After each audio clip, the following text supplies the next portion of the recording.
I'm here with James Zollar, trumpet player with the Neal Kirkwood Big Band, among many other illustrious groups. And this is, I believe, my fourth interview with band members. And so we're going to ask James to share some of his musical journey and up to the present day. So here he is, James Zollar. All right.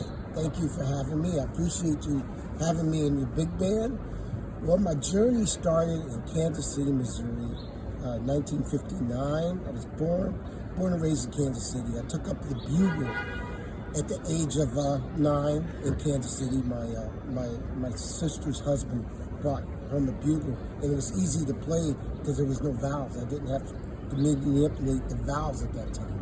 So all I had to do was manipulate the embouchure. So I took the bugle pretty fast. And within a few months, I graduated to trumpet. So I got valves, so I could see how the lips worked. So now I got my valves working, and anyway, I developed a natural embouchure because I looked at it for a while. So anyway, I stayed in Kansas City for about until 1970, 69, 70. Then we moved. My family relocated to San Francisco. And that was San Mateo to be exact, and that was a great place to begin my really learning ability to learn how to play trumpet. Because at that time in the 70s, San Francisco was a hotbed. I was out there in the 70s, oh, yeah, late that's 70s. Right. We talked about that. Yeah, so I studied with Woody Shaw, Johnny Capola, Bishop Norman Williams, One Run Tempo, Todd Barkin, Keystone Corner, Pony Poindexter at the American Music Hall. So anyway, I got more serious about music. I saw Thad Jones and Mel Lewis for the first times there in 1972. That was my first big band watching experience. I got to see Thad Jones and Mel Lewis with that great band in the 70s. John Faddis was very young. So anyway, I got inspired by big bands by watching that particular band when I was 12. I would commute from San Mateo to San Francisco to the Great American Music Hall. So that was my first big band experience live. And I used to see Basie Band at the Circle Star Theater, San Carlos. So anyway, I've always been immersed in the big bands because my parents were from Kansas City, and they grew up checking out Count Basie. My mother went to school with Charlie Parker at the Lincoln High School. Wow. And my mother's buried right near Charlie Parker. Wow. So I have some serious Kansas City Basie, Benny Moulton swing roots for a big band.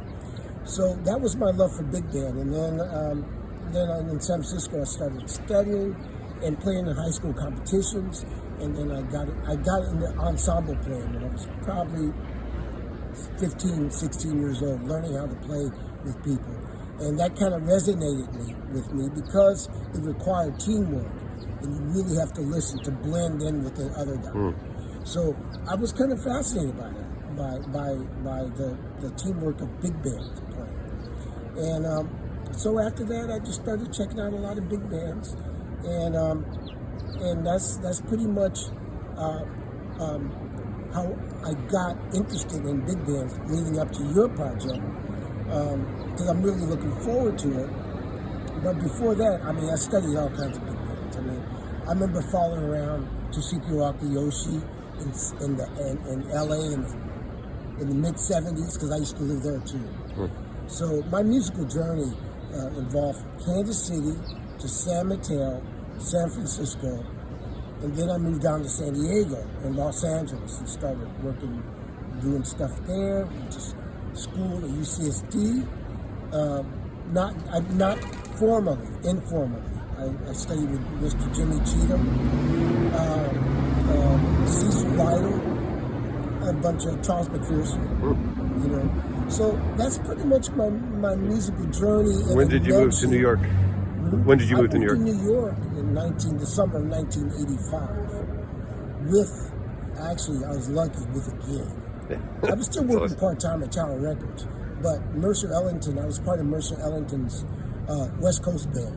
So when I moved out here, Mercer said, "Let me know when you're coming out here. I'll try to get you in the band as fast as I Japan in the Ellington Band. Yeah. And he did exactly that.